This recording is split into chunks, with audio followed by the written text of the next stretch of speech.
What if I told you that you were connected to every being on the planet, even the animals, even the mentally disabled people?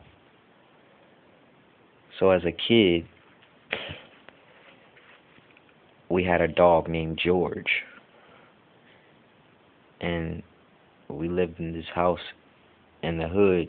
It was me, my mother, my grandmother, my cousin, his mom, and his sister, his stepdad, my stepdad, and my uncle.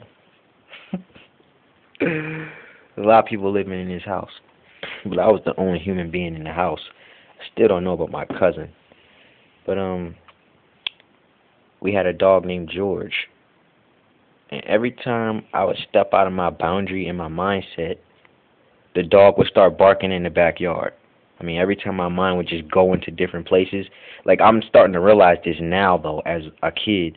Like, every time the dog would start barking, or every time the dog would just snap out and just, you know what I mean, bite somebody or did something crazy, it was because my mindset was drifting off into a dangerous part to where it kind of endangered everything around me. And we had a bunch of beware of dog signs around our backyard and in our front of our house and, you know, everywhere.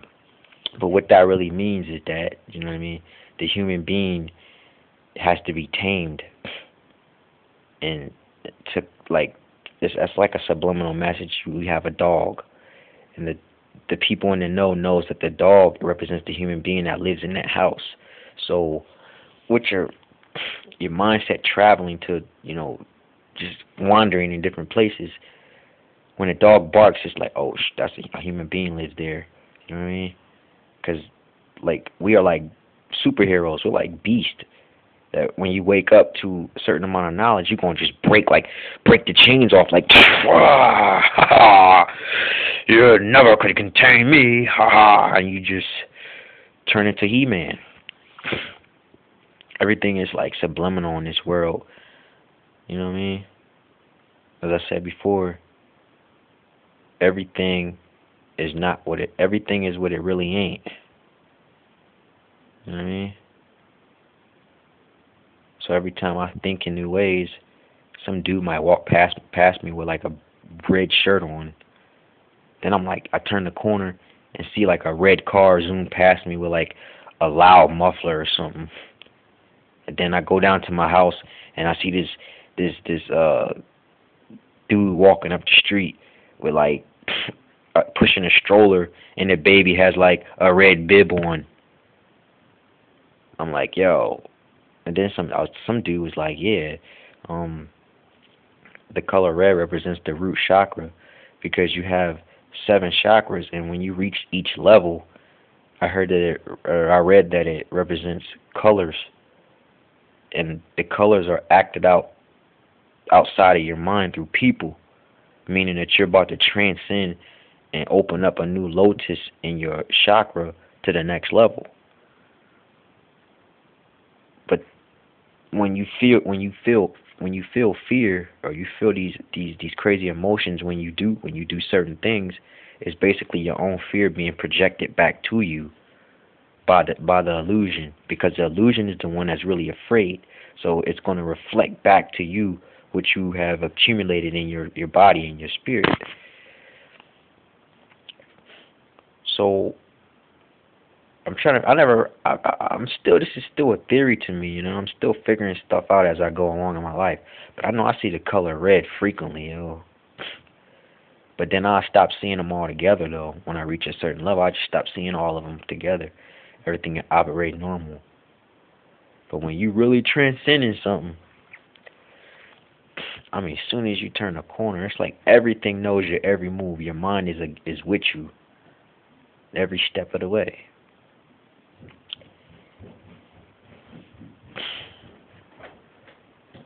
To obtain like perfection in the mind is like true wisdom. It's Man, dude, you have to read a lot of scriptures. Now, matter of fact, you become weary when you study the scriptures. It's like you have to be led to certain knowledge that is appropriate for you at the moment or the certain stage of life that you're currently at the moment. Wherever you currently are at your life now, you'll be led to the knowledge that you need at that particular time. So there's no point in just jumping into the Bible and trying to read everything. You're going to be led to the perfect scriptures that you need to read at that specific time in your life. So to study is like you just probably we really don't know what we're doing or something like that. Shoot, some cats be like, I read the whole Bible. I'm like, did that speak to you at that particular time? He's like, oh no, I just read the whole thing 3 times. I'm like, okay, okay, yeah. You know what I mean? Oh no, man.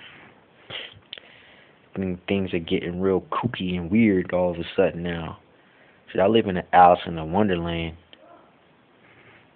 I think I'm just beginning to see what's been accumulated in my life for the past 24 years. Solomon was said in the book of Solomon, all is vanity. Everything is not what it really is. Everything is unreal. Everything is chasing the wind. When you wake up, you're like, oh man, it wasn't even real. But damn, I'm sitting here trying to figure out, how can this not be real? Like, I know it's not real, but yet I can't get that perfect grasp of it to make it, so I can understand it. It's not real. You need that potentness of the truth. You need God to even believe in certain things. God has to give you the belief to believe in something. And then even to believe, you got to get to the next level of knowing. So you constantly reaching new levels like you thought you knew it all or something. So then I come in the house, right? Turn the TV on. And I'm watching this talk show. And everything's all cool in the back. Everything is going normal in this show. And then all of a sudden, the camera zooms into this guy. I ain't going to say who it was. And he goes, oh, you think you know it all, don't you? You think you know more than everybody else. And I'm like, oh, dog, no. This is the type of stuff you see in movies and stuff, man. It's like the dude was talking directly to me. You think you know more than everybody else, don't you? I'm looking around, I'm like, yo, dog, like, this dude is not talking directly to me. Like, this is live, yo, on TV. How is you talking directly to me? It was just like crazy, yo. It's like, yeah, you don't know a thing. You don't know a dang on thing. I'm like, oh my God, I'm seriously going crazy, man. No, this man is not talking to me. He's supposed to be live. The mind is sick, man. I'm starting to figure out that the mind can make you believe anything. It can make you believe anything. Whew. Man, the mind is a terrible thing to waste, man. It's a terrible thing to take, not even advantage of, because I don't think we're taking advantage of it, but to take lightly, to misunderstand the mind. Motherfucker grab a gun and blow their face off, yo. Like, I won't do that, but I know it could drive some cats to do that, yo. Cause it ain't no joke, yo. Your mind is a damn weapon if it's not used right. That thing can make you or break you, yo. Straight up, like.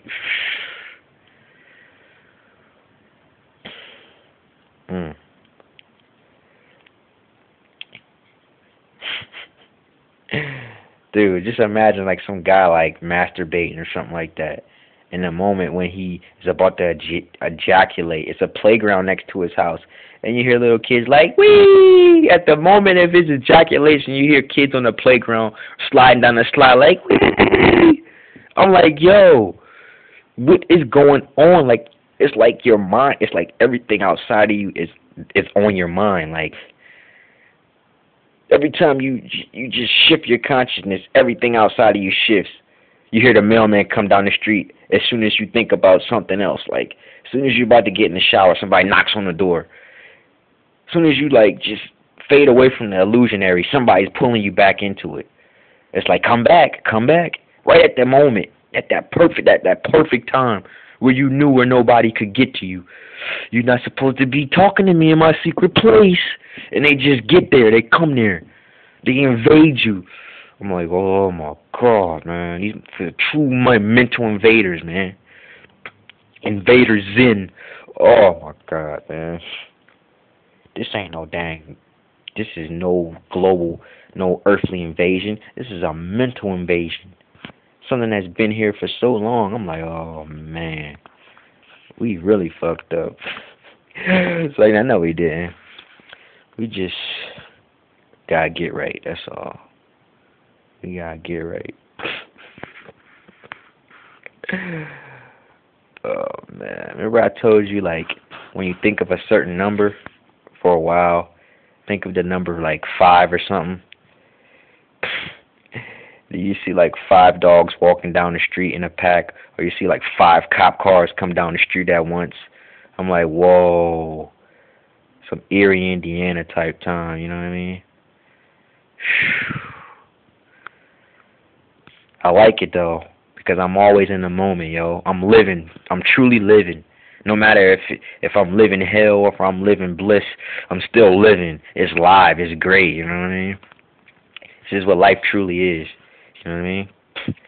Solomon goes, it's better to live in sorrows and sadness than to live in like laughter, because sadness builds up the heart of joy.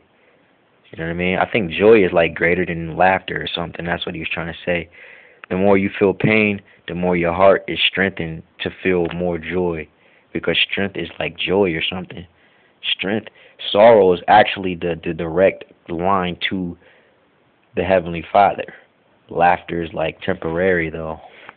Laughter is like happiness, it's temporary, but joy is forever through sorrow. I'm out.